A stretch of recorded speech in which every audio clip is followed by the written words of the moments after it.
This is 7 National News, and in our top story, the UAE Vice President, Prime Minister and ruler of Dubai, His Highness Sheikh Mohammed bin Rashid Al Maktoum, opened the second expansion of Dragon Mart 2 in Dubai on Wednesday evening. His Highness Sheikh Mohammed was accompanied by His Highness Sheikh Hamdan bin Mohammed bin Rashid Al Maktoum, the Crown Prince of Dubai, and His Highness Sheikh Maktoum bin Mohammed bin Rashid Al Maktoum, the Deputy Ruler of Dubai, who during their visit attended an electronic panorama which reflects the designs and sections of the new building. The development cost stands at nearly 1 billion dirhams, and its leasing area has reached more than 1 million square foot. As a result, Dragon Mart, with its 2 phases, now becomes the second largest centre in the world for Chinese products outside China. The ruler of Dubai was then briefed by Nakhil's chairman, Ali Rashid Luta, on the details of the project. As they toured the halls and facilities, which includes 2 stories made up of 570 shops and 520 kiosks, as well as 4,500 parking spaces. His Highness Sheikh Mohammed bin Zayed Al Nahyan, the Crown Prince of Abu Dhabi and Deputy Supreme Commander of the UAE Armed Forces, began an official visit to India today. During the 3-day tour, His Highness Sheikh Mohammed bin Zayed will meet with Indian Prime Minister Narendra Modi in the Indian capital of New Delhi. He's also set to discuss official ways to strengthen cooperation and friendship between the 2 countries, with senior Indian officials in the light of continuous coordination and consultations regarding regional and international issues. It's also been reported that at least 16 agreements in a range of sectors such as nuclear energy, oil, IT, aerospace and railway, facilitating billions of dollars of investment by the UAE into India, are likely to be signed, as announced by the UAE Ambassador Ahmed Al-Banna. He added that around 12 of the cooperation agreements with a number of ministries and authorities have already been finalised.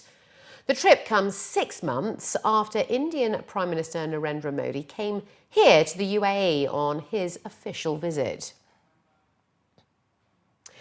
As the UAE's real estate becomes the fastest growing sector in the country, with an estimated value of $250 billion last year, Sharjah played host to Access Middle East 2016, showcasing massive pioneering projects and concepts to meet the needs of the real estate market here in the region. His Highness Sheikh Sultan bin Mohammed bin Sultan Al Kazmi, the Crown Prince and Deputy Ruler of Sharjah, attended the opening of the exhibition and was briefed on some of the developments as well as a tour. Showcasing Al Zahya, the first residential gated community in Sharjah, officials revealed that the project will create a progressive community, keeping values and lifestyle firmly in mind. Set to complete in 2020, the project will eventually include play areas for children, parks and colourful surroundings, while also featuring a range of villas, townhouses and garden apartments. It was also mentioned that the project is being built to cater to the needs of a young and whole family, providing a balanced lifestyle to over 12,000 residents. Al Zahya is a result of the collaboration between the government of Sharjah and Majid Al Futtaim Properties. Zaha is one of our key projects, which is a joint venture between the government of Sharjah and Majid Al Futtaim. And obviously we have other projects, but Al Zaha is the key one. We started a few years ago. We have already handed over phase 1. We are in the process of handing over phase 2. We have launched phase 3 and will soon start the construction. Regarding the community, probably it's one of the first communities in Sharjah that really caters to families.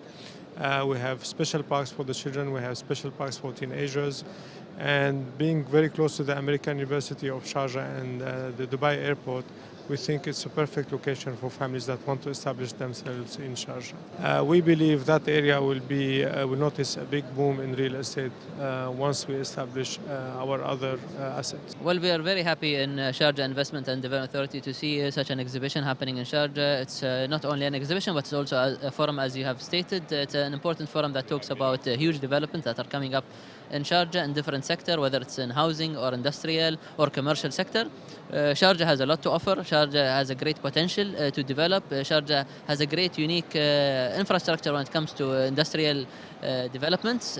We have a lot of developers here talking about housing or even projects.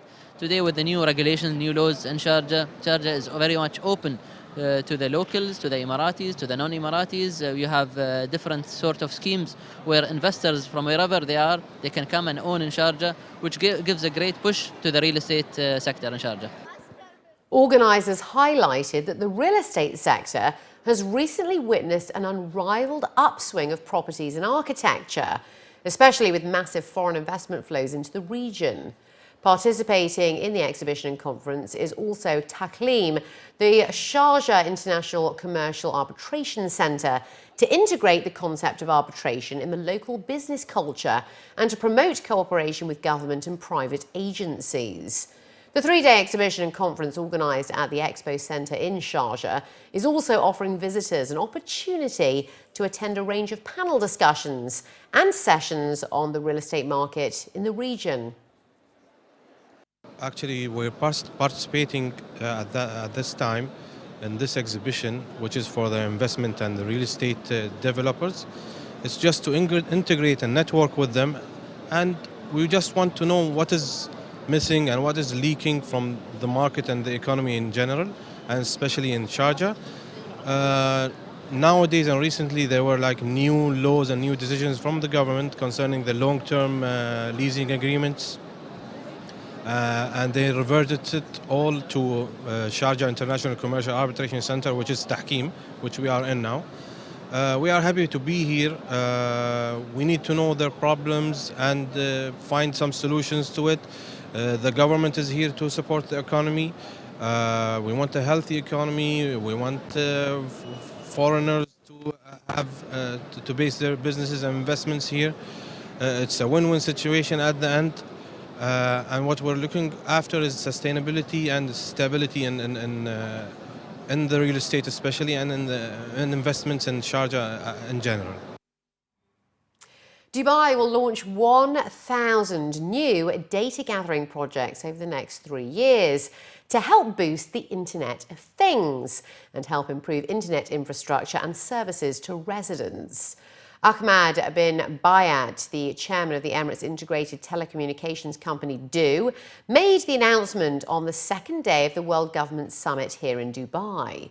He stated that the expansion of information gathering will allow Dubai's government to design, plan, implement, and continually manage the delivery of services to the public. The projects, he noted, are a part of Dubai's strategy to embrace the Internet of Things, the vast network of electronic software, sensors and connections that enable them to exchange data. He added the data will be gathered from various sources and will be analysed to give them the knowledge that can be used to better make decisions to improve the efficiency of the city. He reassured that all possible measures will be taken to protect information. All new villas in the Emirate are to be fitted with fire alarm systems that are directly linked to the Dubai's civil defence.